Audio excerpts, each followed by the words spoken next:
My fiancé's wedding vows were a beautiful, heartfelt tribute to another woman. And I'm not talking about his mother. I'm Sarah, 28, and until last Saturday I was planning to spend the rest of my life with John, 30. We'd been together for 4 years, lived together for 2, and were in the final, frantic countdown to our wedding. The venue was booked, the dress was fitted, the invitations had been sent. We had 150 people descending on a beautiful vineyard in Napa in just 3 weeks. I was stressed, sure, but overwhelmingly happy. Or so I thought. Every little detail felt like a stepping stone to the future we were building together, from the flavor of the cake, vanilla bean with raspberry filling, to the song for our first dance, Can't Help Falling in Love by Elvis, his grandmother's favorite. John has always been a private person, especially about his past.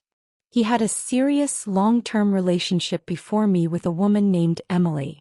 They were together all through college and a few years after. It was one of those foundational, growing-up-together relationships. He never offered many details, and I, not wanting to dwell on his romantic history, never pushed. He told me it ended because they wanted different things out of life. She was a free spirit who wanted to travel the world with a backpack, and he was ready to settle down and build a career. It made sense. He had a single small box of mementos from that time in his closet, which I respected. It never felt like a threat. Sometimes I'd see him looking at an old photo with a faint, unreadable smile, but he'd always close the box quickly if I entered the room. I wrote it off as nostalgia, not longing. The one ghost from that relationship that did occasionally pop up was Emily's best friend, Chloe. Chloe still lived in our city and was somehow woven into John's social circle from college. They'd all been friends. John would sometimes meet her for coffee to catch up, and he always told me about it. Just grabbing a quick coffee with Chloe, catching up on old times, he'd say, his tone deliberately casual. I'll admit it made me a little uneasy, but he was so transparent about it that I felt my unease was my own insecurity to manage, not his problem. He even suggested a few months before the wedding that we invite Chloe. She was a big part of that chapter of my life, and it would feel weird not to have her there, he argued. I put my foot down. Our wedding is for our closest friends and family, not for your ex-girlfriend's best friend, I said. He dropped it, but I noticed a flicker of irritation in his eyes that I hadn't seen before. Everything changed at his bachelor party. It was a weekend trip to Vegas with his guys. I was having my own bachelorette weekend at a spa resort with my sister and my best friends. We were exchanging silly drunk texts on Saturday night. Him from a club, me from a hot tub. The texts from him were typical bachelor party fare. A blurry photo of a tower of shot glasses, a video of his friends singing terribly at a karaoke bar. Then around 1 a.m. my phone buzzed. It was a text from Mark, John's best man and a good friend of mine. Mark: Hey Sarah, don't panic, but John had a bit too much to drink. We're back at the hotel, he's fine, just sleeping it off. A follow-up text came through immediately. It was a video clearly sent by mistake, meant for one of the other guys in the group chat. My thumb hovered over it. A cold dread, completely separate from the hot tub's steam, washed over me. Something in my gut told me not to click. But of course I did. The video was shaky, shot in a loud, crowded club. The camera panned across the group of guys, laughing and raising shots. Then it landed on John. He wasn't alone.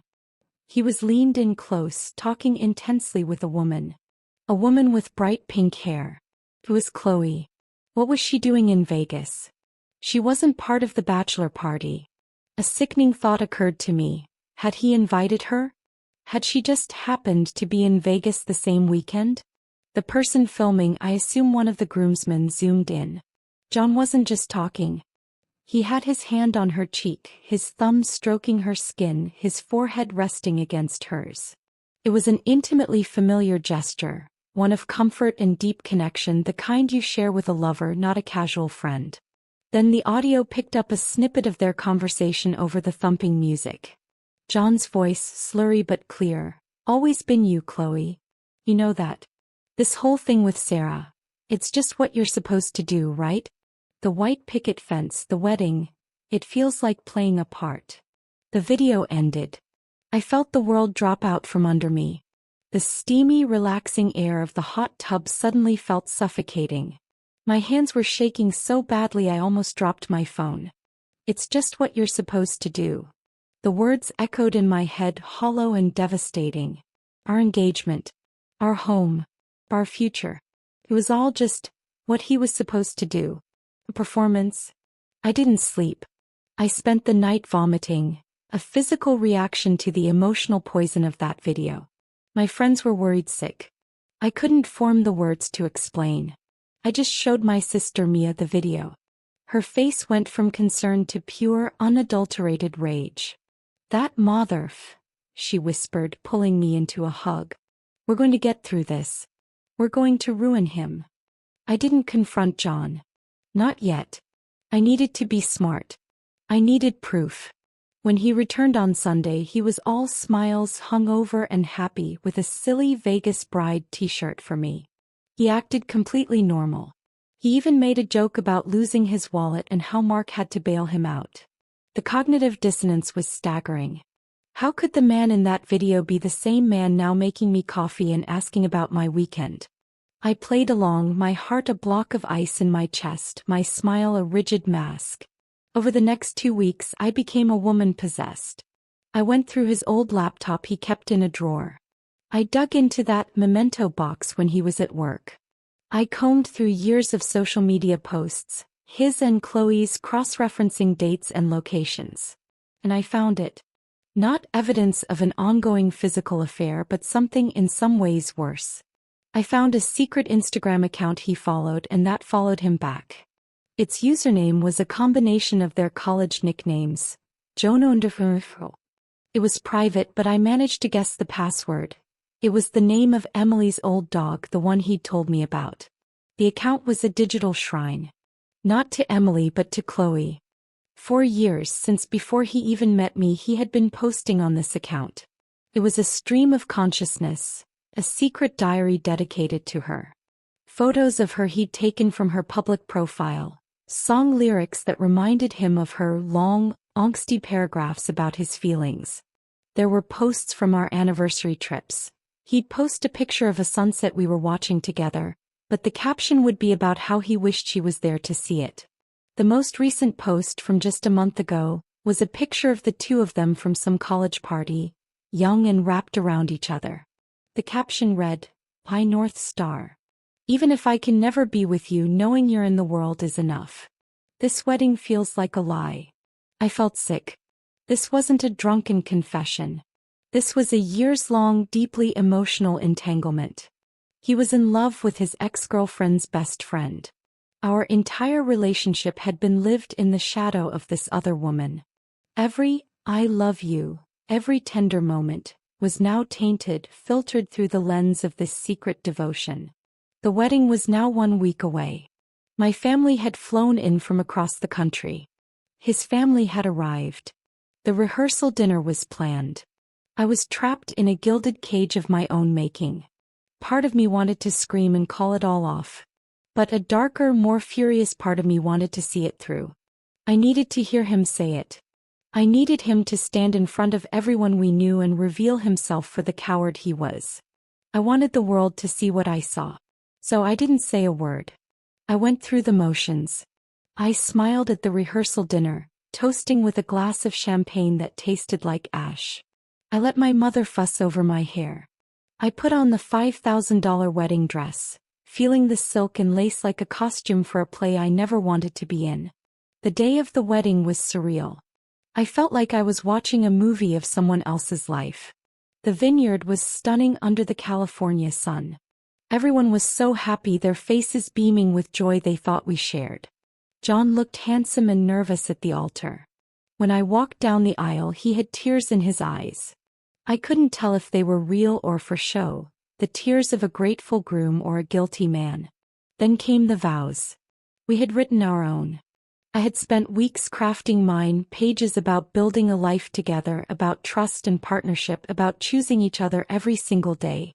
I went first. My voice was steady, but my words were hollow. I was just reciting lines from a script for a character that no longer existed. Then it was his turn. He pulled out a piece of paper, his hands shaking. He cleared his throat. "Sarah," he began, and his voice cracked. "From the moment I met you, I knew my life was about to change." He said all the right things for the first minute. Generic sweet, what you'd expect. He talked about my smile, my kindness. Then he paused, looked down at his paper, and took a deep, shuddering breath. When he looked up, his eyes were glistening with real tears. But he wasn't looking at me. He was looking just over my shoulder at the back of the ceremony space, where a latecomer was quietly slipping into a seat. I knew. I just knew. The pink hair was a dead giveaway even from a distance. He continued, his voice thick with an emotion that now made me feel nauseous, not loved. "There's a quote I've always loved," he said, his gaze still fixed behind me. "The heart wants what it wants." And for so long, my heart has been pulled in a direction I never understood. It's been a constant, quiet ache, a longing for a connection so profound it defies logic and reason. A confused murmur rippled through the crowd. My mother shifted in her seat. My father's smile vanished. This was not standard vow material. He went on, now completely lost in his own performance, a tragic hero in his own deluded narrative. I've spent years trying to quiet that ache, to build something beautiful and real, and I have. But standing here now at this crossroads, I realize that some loves are like gravity. You can try to fight them, but you will always be pulled back. They are your true north. He was literally using the words from his secret Instagram post. True north. North Star. He finally looked at me, but his eyes were unfocused, seeing right through me. "Sarah, you are an amazing woman. You deserve a love that is unwavering and absolute. A love that isn't haunted by a ghost." The officiant was staring, his mouth slightly agape. My father stood up, his chair scraping loudly against the stone patio. John's voice broke completely. "And I can't give that to you. Because my heart, it has always belonged to Chloe." Dead silence. You could have heard a pin drop in that entire vineyard. 150 people collectively holding their breath, their brains trying to process the bomb that had just been dropped. Then from the very back row, the woman with bright pink hair stood up and let out a choked sob, her hand flying to her mouth. It was Chloe. He'd come. She'd actually had the nerve to show up and witness her own grand romantic vindication. That was the moment I snapped out of my trance. The fury I had been bottling up for weeks, the ice in my veins, erupted into a roaring fire. I didn't cry. I didn't run. I looked John dead in the eye, my voice cold and clear, cutting through the stunned silence like a knife. I stepped forward and took the microphone from the petrified officiant. "Let me get this straight," I said, my voice amplified, echoing across the vineyard. Every single person was frozen, a statue in a museum of our humiliation. You used our wedding, a day that cost our families tens of thousands of dollars, a day where everyone we love is gathered to celebrate us, as your dramatic setting to confess your love for another woman? You didn't have the decency to tell me this last week? Or yesterday? Or an hour ago in the goddamn groom's suite? You needed an audience for this. John just stared at me, his face pale, his mouth opening and closing like a fish out of water. He was completely blindsided. He hadn't expected me to speak. He'd expected me to crumble, to run away sobbing, leaving him as the tragically conflicted, heartbroken figure. He hadn't prepared for a confrontation. I turned to face our guests. My family looked horrified. His family looked mortified, his mother's face buried in her hands. My friends looked ready to commit murder on my behalf. "Thank you, John, for that clarification," I said, my voice dripping with a sarcasm so sharp it could have cut glass. "I suppose the wedding is off." I then looked directly at Chloe, who was still standing frozen, her moment of triumph rapidly curdling into one of utter shame. "Chloe, he's all yours. Good luck. You're going to need it with a man who thinks a public humiliation is an acceptable way to start a relationship." I hope his little speech was worth it. I turned back to John, my gaze unwavering. "And for the record, I said, ensuring the microphone picked up every syllable. I know about the secret Instagram account. Jonondu. Really creative. I know it's been going on for years. I've read all the pathetic angsty posts. This wasn't a sudden revelation brought on by wedding jitters. It was a planned betrayal. You don't get to play the star-crossed lover. You're just a coward who couldn't be honest until you had a crowd to perform for. I dropped the microphone. It hit the wooden platform with a deafening final thud that seemed to jumpstart the entire scene back into motion. I then turned and walked back down the aisle alone, my head held high, the train of my wedding dress flowing behind me like a banner of defiance. The aftermath was pure, unadulterated chaos.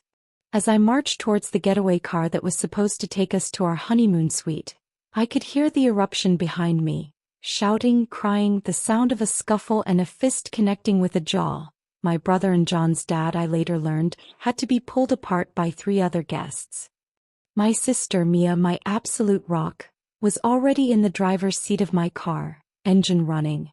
"Get in," she said, her eyes blazing with a fierce pride. I gathered the mountains of white fabric and climbed into the passenger seat. We peeled out of the vineyard, leaving the chaos and the heartbreak in our dust. I didn't cry. I was numb.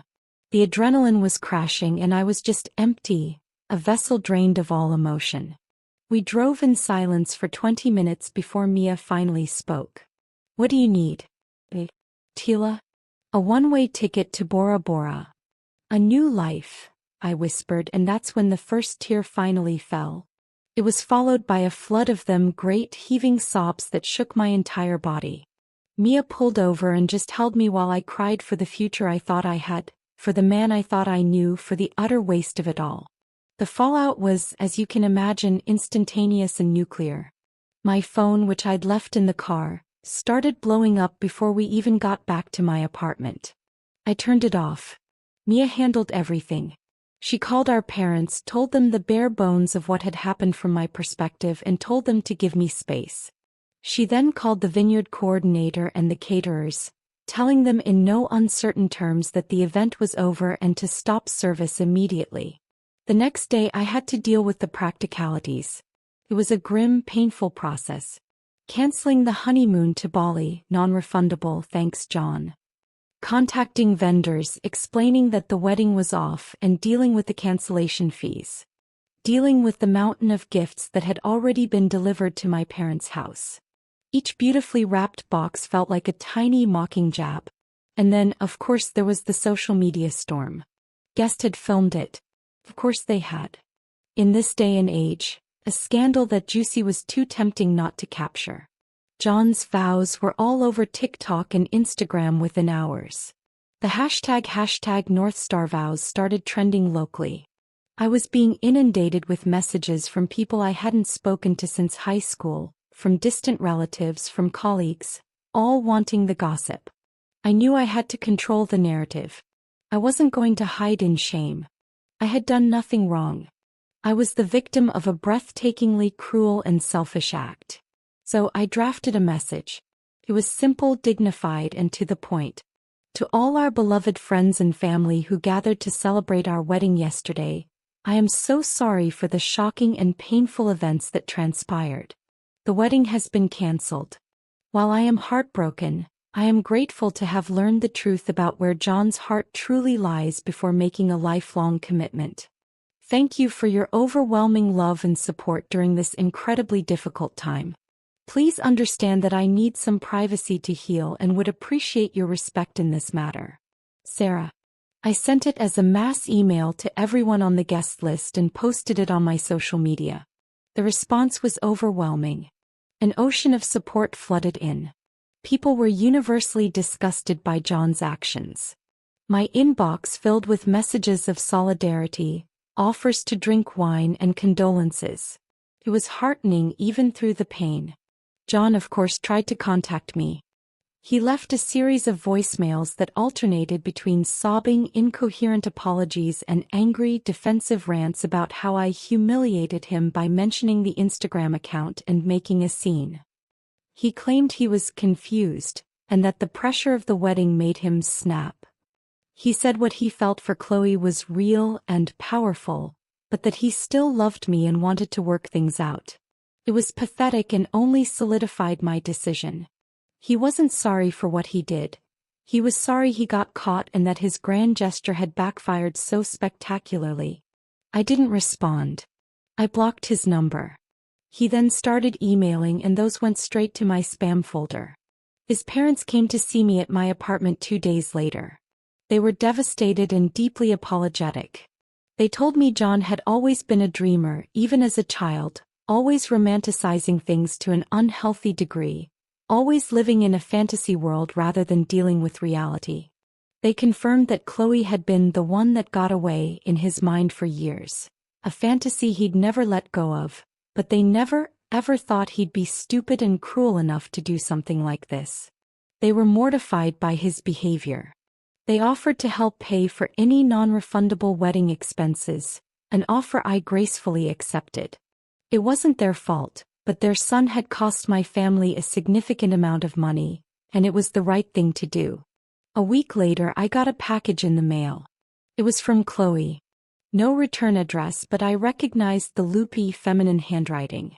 Inside was a short, messy note, written on a piece of stationery that smelled like her perfume, and the pair of diamond earrings John had given me for my last birthday. The note said, "Sarah, I'm so sorry. I never meant for any of this to happen. I told him not to do it. I begged him not to. He thought it would be romantic, and the only honest thing to do. I'm returning these. They never felt like they were mine to have. I hope you can heal from this. Chloe." So she had known. She knew he was going to do it. She'd apparently tried to talk him out of it, but she'd still shown up. She had still chosen to be a participant in my public annihilation. Her apology meant nothing. She was just as culpable in my book. I threw the note away and sold the earrings online. I used the money to book a solo trip to Bali, a place as far away from that vineyard as I could get. It's been 3 months now. The trip to Bali was exactly what I needed.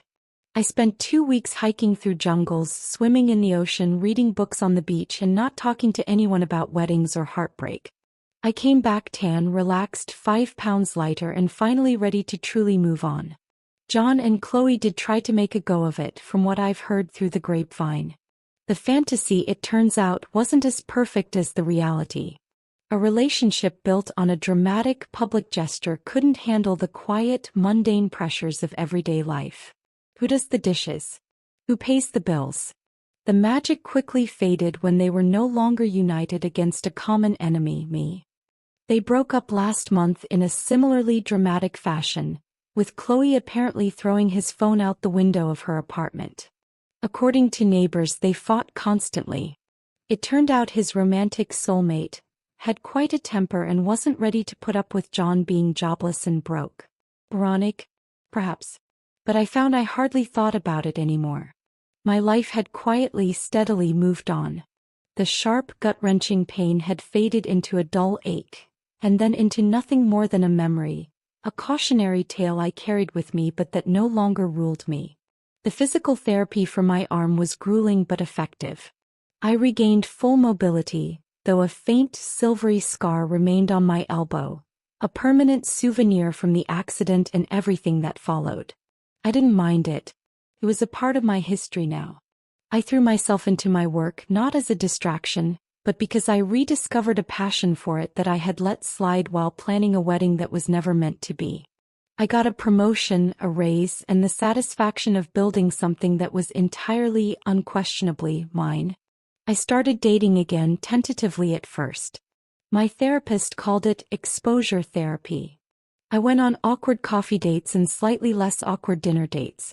I learned to listen to my gut again, to trust that little voice inside that said, "Yes, this feels good," or, "No, something's off."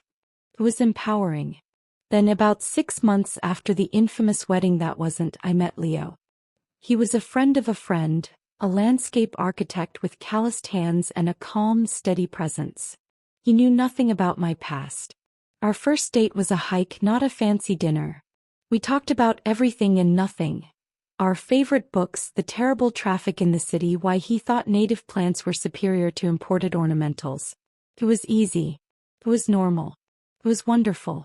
He didn't know about North Star vows or the viral video. He just knew me as Sarah. And for the first time in a long time, that felt like enough. One evening we were cooking dinner at my apartment. My phone buzzed on the counter. An unknown number. I ignored it. It buzzed again. And again. A few minutes later, a text came through from my sister Mia. "John's trying to reach you. Apparently it's urgent. Don't answer if you don't want to." My stomach did a small, familiar flip, but it wasn't panic or longing. It was simple annoyance. Leo, perceptive as always, noticed my slight change in mood. "Everything okay?" "It's my ex," I said, surprising myself with how casual the word sounded. "He's trying to call. It's not important." And I meant it. It wasn't important. John and his dramas belonged to a different life, a different version of me. I silenced my phone and went back to chopping vegetables, listening to Leo tell a funny story about a stubborn client who wanted a lawn in the middle of a desert. The calls stopped. But a week later an email arrived. The subject line was, "I need to talk to you." It was from John. I almost deleted it. But curiosity, that old dangerous beast, got the better of me. I opened it. It was long and rambling. He was sorry. Truly sorry this time. Not for the fallout but for the pain he caused. He said he'd been in therapy, forced to confront his own patterns of self-sabotage and his tendency to live in a fantasy. He admitted the grand gesture was the worst mistake of his life.